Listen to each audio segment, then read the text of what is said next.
Is it all right with you folks that I go ahead and jump right into the tour? Yes. All right, well, check it out, guys. I'm going to start off by introducing myself. My name is Jake. I will be your tour guide today. I'm a local guy. I grew up here on this island. I grew up first on the North Shore. Now I live out on the west side. And our driver today is going to be Brother Ray. Oh, yeah. That's the warmest welcome for the driver we've ever gotten, guys.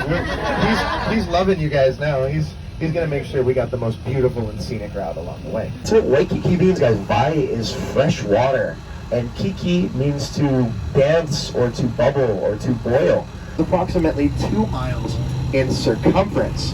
So if you guys are trying to do some exercise while you're out here, Queen Kapiolani Memorial Park is probably one of the best places to go. So this is the traditional Hawaiian means of perpetuating the culture. The Hawaiians did not have a written language. And as such, it was gatherings, it was in gatherings such as these, that the concepts, the ideas, and the understanding that the Hawaiians had with their environment were preserved. So thank you very much for taking the time. Does anybody know the name of this mountain? That is the Diamond Head Crater, guys. But does anybody know its Hawaiian name?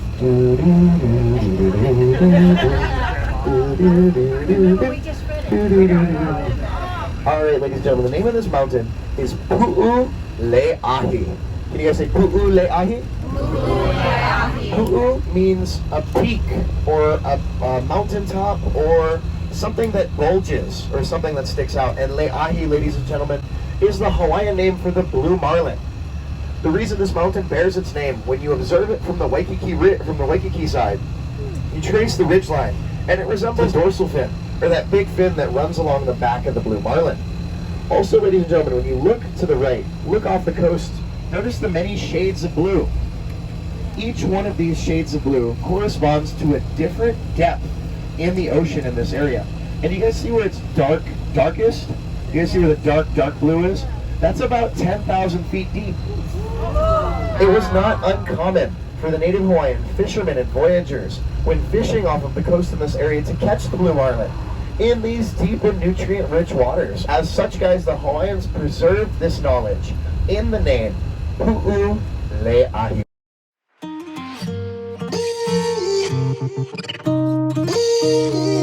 Can I trust my emotions? Is it the heat of the moment? Cause my heart just exploded when I saw your face. Cause your eyes held me captive.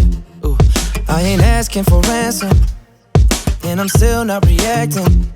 What am I waiting for? Am I afraid, I wanna talk to you. You guys watch the movie Rush Hour? Yes. Yeah, well, we're going to be passing Jackie's house over here on the left, guys. This is Jackie Chan's house, guys. We're just going to go nice and slow by. You know how many times I've passed this house, ladies and gentlemen? A lot. Too many. You know how many times we've seen Jackie Chan? Never. I can count them on one hand, guys. But you guys know what we do when we see Jackie? What do you think we do? We stop. Slow down as we go by it.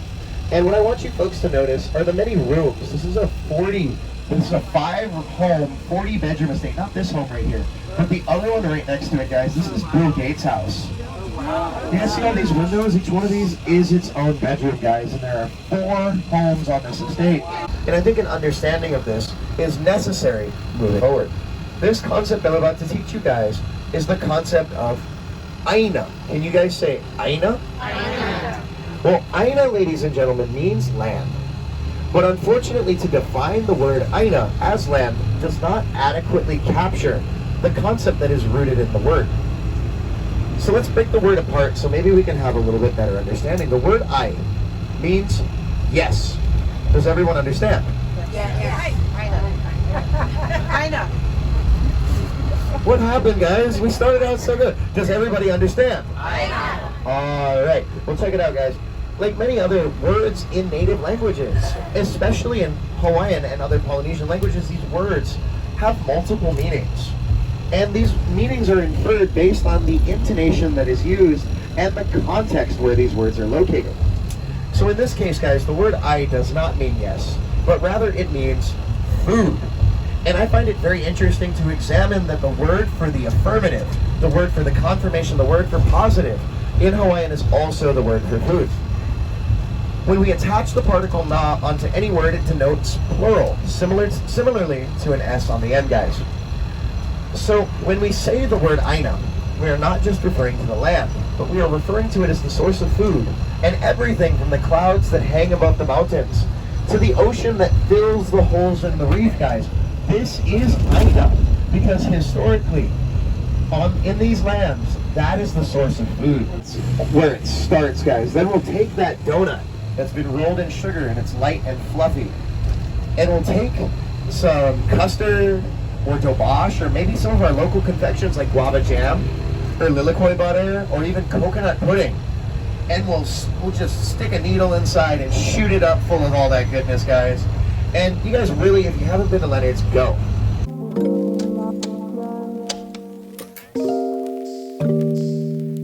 Directly in front of me is a map of Oahu, the island on which we are currently located, and the nearest surrounding islands. As I said, it's approximately 39 miles that way to the island of Molokai. Oh, it's so bright. But if you squint with your sunglasses on, you might be able to see it. But for those of you that are interested, we picked you up right about here along this coastline, guys. This is the Waikiki area. Immediately next to Waikiki, guys, this is Honolulu Harbor. You remember all those imports I was talking about? This is where they show up. Once we picked you up, guys, we went around our first stop, which was the Diamond Head Lookout, located right about here on the island. Then we passed through Aina Haina and Kahala area. We went around Hanama Bay and the Cocoa Head Crater, which is located directly behind me. If you look carefully along the ridgeline, especially over here to my left, you can see some stupid people trying to climb up the side of the mountain.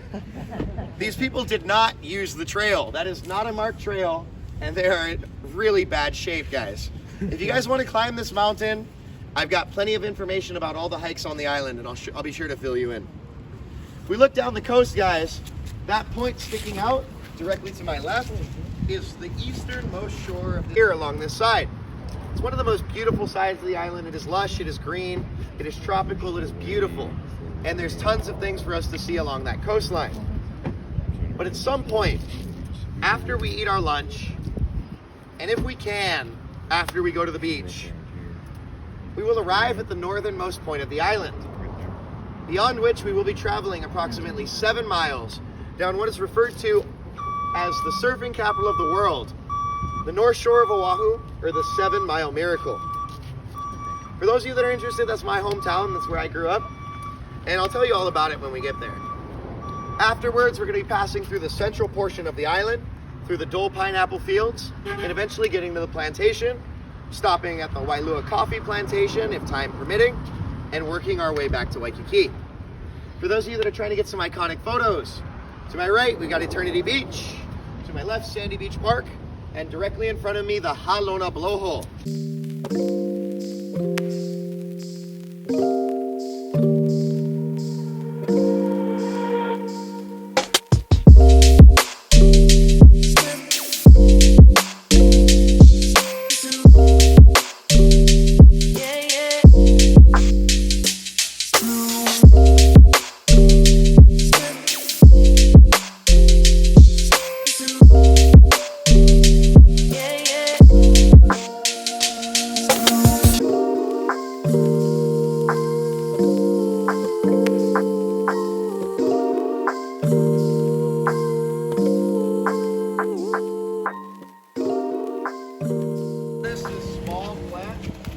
With the small white half flowers. Grab a couple of these small flowers, guys, and we'll pass them around on the bus. I want you to notice about these flowers. What do you guys notice? Say that nice and loud, guys. The flower looks like it's been cut in half. And there's an ancient Hawaiian legend that goes along with this story. But I'll tell you a little bit about this plant as we pass through this next area. Real quick, I want to point out this beach. This is Sandy Beach Park. Second most dangerous beach on the island. Second most dangerous in the United States. If you guys are going to get a spinal injury while you go to the beach in America, you're more likely to get it here than anywhere else in the world. Yeah, and the main reason is because of the way the waves break upon the shoreline. And the main thing that's so dangerous about it, guys, due to the high surf conditions, unfortunately our tour has been canceled. No refunds will be given, guys. You guys will be going back to Waikiki on your own. We will accept all gratuity at this time. Okay, so back to the plant, guys. Hey, girls. Did you notice? Okay, so the plant is cut in half. The flower is cut in half. And the story tells of forbidden love. The Hawaiians told legends to explain the natural phenomena in which they saw their environment. So guys, what do you call your significant other? Your better or your other half, depending on whether you're a guy or a girl. If you're a girl, it's your other half. If you're a guy, it's your better half. That was funny. If it's not, guys, you're doing it wrong. But check it out. This story tells about forbidden love, and it tells about the story of a young fisherman. His name was Pakaka, who fell in love with the daughter of the chief who lived high in the mountains. Her name was Na'au. Can you guys say Pakaka? And can you guys say Na'au? Alright, well, the story of Pakaka, guys. Pakaka was a young fisherman, and the fishermen were considered to be common people. And the commoners in Hawaii were referred to as Maka Aina Na. Can you guys say Maka Aina Na? All together. Beautiful. So Maka is eyes, guys. Aina is land. And Na is plural. So Maka Aina Na means those who must look at the ground. Because, ladies and gentlemen, the common people were supposed to, if they were caught looking directly upon a high ruling chief, they would be put to death. This is no joke, guys. This is serious. This was under the ancient Hawaiian kapu system, which was a system of laws and prohibitions that regulated Hawaiian behavior. And Pakaka was a young fisherman, and he lived in a small fishing village along the coast, and he loved to fish in a hidden cove, much like the one we see there to our right. Pakaka stood about 6'2". He had long, curly, dark hair that flowed around his shoulders. His skin was kissed by the sun, and he was incredibly handsome. And like I said, guys, he loved to fish in a small, hidden cove. And one day, while he looked off in the distance and saw a large canoe sailing towards the shore. And standing upon the front of the canoe was a beautiful woman. She had long, flowing light hair, and her skin was fair. It had loose curls, and her hair billowed in the breeze. Needless to say, she was incredibly beautiful, and Pakaka admired her beauty as she sailed towards the shoreline. But as she came closer, Pakaka made the sudden and startling realization that this woman's name was Na'au, and she was the daughter of the chief who lived high in the mountains.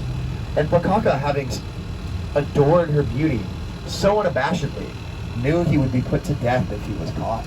So he ran away in fear for his life and snuck back into the village under the cover of darkness. But Na'au was intrigued by this handsome young fisherman that she saw there upon the beach, and she sought him out in the nearby fishing village. She asked around, and it was not hard to find Pakaka and his home, as he was well known throughout all the village for his generosity with the fish that he caught. And so she waited inside of his home for him to return under the cover of darkness. And when he snuck back inside, he was startled by what he saw. But it was a pleasant surprise. Na'au was waiting for him, and she laughed at his shock. And they joked, and they spoke, and they laughed all night long. And they met many nights in secret, and eventually fell in love. But nothing goes on in Hawaii that everybody doesn't know about, because the Hawaiians are ni'ele. Can you guys say ni'ele? Ni'ele. Ni'ele means nosy, guys. The Hawaiians are super nosy, and we love to gossip. So the ni'ele people, they all found out about Pakaka and Na'au, and eventually the gossip found its way to the ear of the chief. He confronted his daughter about her secret comings and goings, and threatened to have Pakaka killed. And when that happened, she ran down from the mountain, and she warned Pakaka. She told him to sail beyond the horizon, and when it was safe for them to be together, she would climb the mountain and light a fire. This would signal to meet at the secret cove, and they could enjoy each other's company for about an evening. But what they did not know, what the lovers did not know, was that the chief visited the temple of the goddess Pele, the goddess of the volcano, so that when Na'au climbed the mountain and lit her fire and Pakaka sailed to shore, there was a beautiful woman standing upon the beach waiting for him. But it was not his beloved. It was the goddess Pele in human form. And so interested in the purity of Pakaka's love, and so taken by how handsome that he was, she sought to test whether he truly loved Na'au. She offered herself to Pakaka, and having truly been in love with his wife, he declined her advances. And the goddess, in her rage and jealousy, killed Pakaka there upon the sands by burying him in smoldering lava. Pele chased Na'au high into the mountains and eventually captured her and executed her as well. Pele has a throne that is said to sit here upon the right-hand side of the shore, guys. That is Pele's chair. And Pele often fought with her sister, who is the goddess of the ocean. Oftentimes, there would be new land created as a result of the climactic struggle. And Pele's youngest sister, Hi'iaka, would come and sow the seeds of the first plants. Hi'iaka, the restorer, took pity upon the lovers and worked her magic, which caused a small flowering plant to grow, one upon the coast and one high in the mountains. Each of these plants bore half a flower. And the legend goes that for those of us who believe in love, we can climb the mountain, find this small flowering plant which bears half a flower, and pluck it, bringing it down with us to the ocean, and uniting the two halves of the flower, bringing the lovers together once again.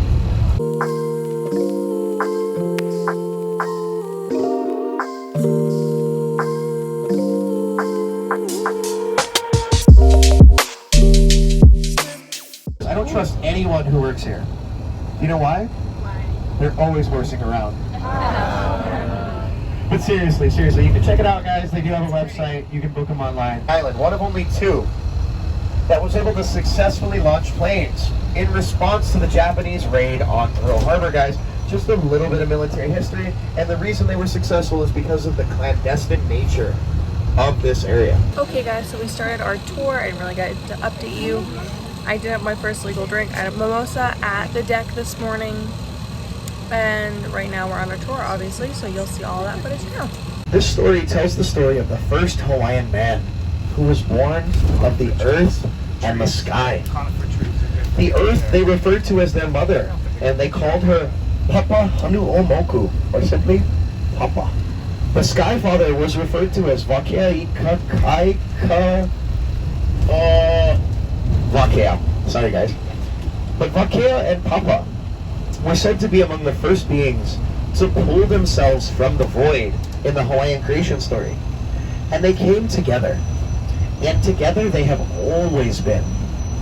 And as long as they have been together, they have been locked in an eternal and heavenly dance. And through the beauty and the majesty of this dance, there in the heavens, they had fallen in love.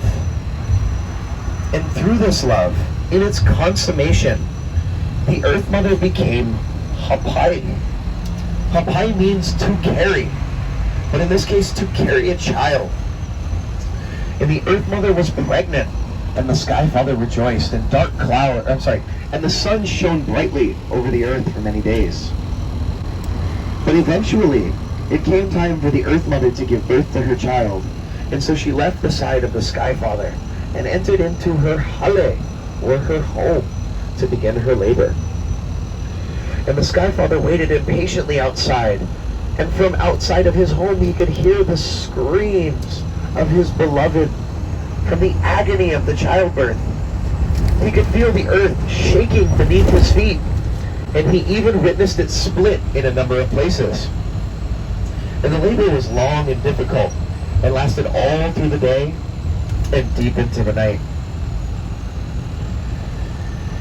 But eventually, the earth came to a rest, and all that could be heard from outside of his home was the still night air. So the Sky Father entered inside and was heartbroken by what he saw. The his first child was stillborn. And he fell onto his knees and he wept. And he wept so violently that all of the land flooded. And as he beat his fists against the earth in frustration and sorrow, thunder boomed and lightning cracked open the sky. But after 40 days, the sky came to a rest. The earth and the sky took the body of their first child and they buried it upon the east side of their home. And every morning, when the Sky Father would rise, grave of his child, there upon the east side, over which he would weep. And every morning, the Earth Mother was there to greet him. And she brought with him her love. In that she gave to the Sky Father, and she was there to comfort him. And through that love and in that comfort, once again she became Hapai. But this time the Sky Father was apprehensive, and as such dark clouds hung over the sky for many days. But eventually it came time for the Earth Mother to give birth to her second child, and so once again she left the Sky Father's side and entered into her home. And once again from outside of his home, he could hear the agonized screams of his beloved from the pain and the difficulty of the birth. He could feel the earth shaking beneath his feet as the Earth Mother struggled to push the child from her. And he witnessed the earth split in a number of places. But eventually the earth came to a rest. And all that could be heard from outside of his home was the still night air. But eventually it was pierced by the cries of a healthy baby boy. And the Sky Father entered into his home and held his child. He proclaimed that I am a father, and that this is my son, and I will name my son Kane. Can you guys say Kane? Kane. Kane means man in Hawaiian, and Kane was said to be the first man. Kane was the god of creation. He was the god of life, the god of the rains, and the god of masculine fertility. And the earth and the sky took their child to the grave of the first. And where the Sky Father had wept every morning, his tears had soaked into the earth. The soil had softened, and during the labor it had split. And from this crack in the earth grew a large heart-shaped leaf. This was the leaf of the first kalo plant. And the earth and the sky raised their son Kane to Malama. Can you guys say Malama? Malama means to respect. Malama means to care for, to cultivate or spread. And they raised their child to Malama, the kalo plant, to respect the kalo, to care for the kalo, to cultivate it. Because to the Hawaiians, the kalo was their older brother. But just as it was the responsibility of the younger brother to respect his older brother, it was the responsibility of the older brother to feed his younger. And throughout the history of this land, it was the Kane, it was the men of this village who raised the kalo plant. And in turn, it was the kalo who fed these men and their families.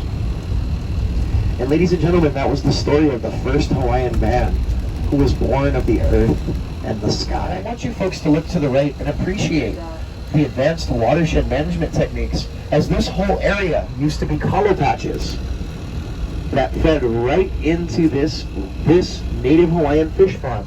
That its name is Pihi Loko Ia. Right here.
Where do the clouds go, baby, I don't know. Maybe they'll be back, tomorrow we will know. How many times do I have to tell you? Early in the morning, you're beautiful too. Early in the morning, you're beautiful too.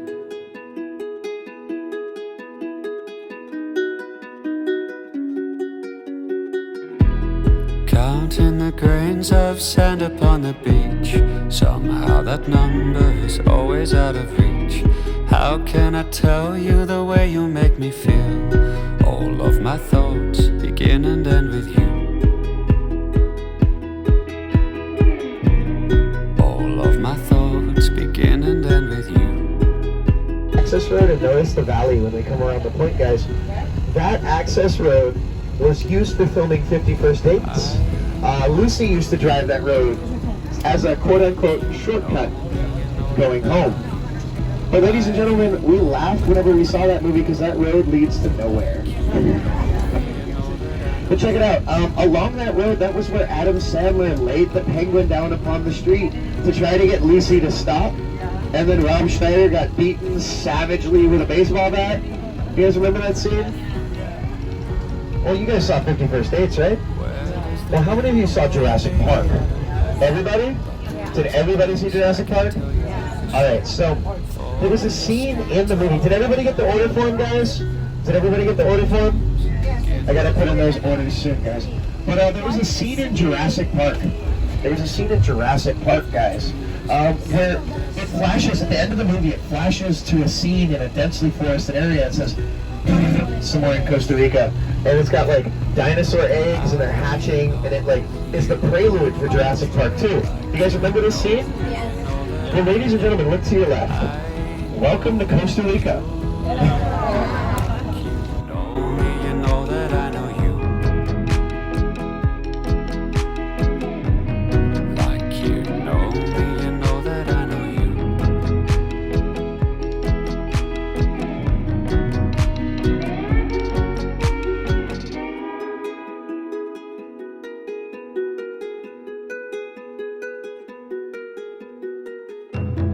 Even in my sleep, I see you in my dreams. Beauty so free, you're all I'll ever need.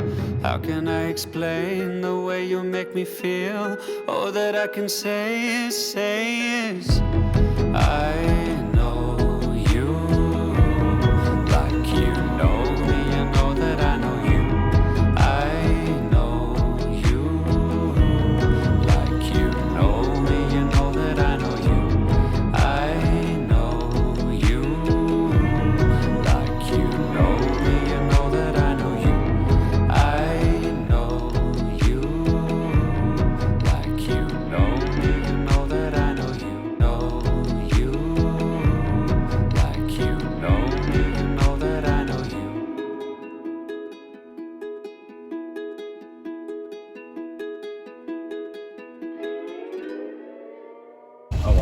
Ladies and gentlemen, this is Waimea Bay.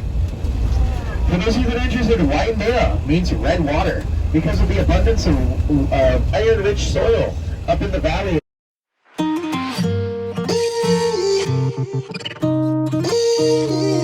Can I trust my emotions? Is it the heat of the moment? 'Cause my heart just exploded when I saw your face. 'Cause your eyes held me captive. Ooh, I ain't asking for ransom, and I'm still not reacting. What am I waiting for? Am I afraid I wanna talk to you? I should've known, I should've stopped for you. Ooh, I've been waiting for a girl like you, but I don't know if I should make a move. 'Cause I may never come back here.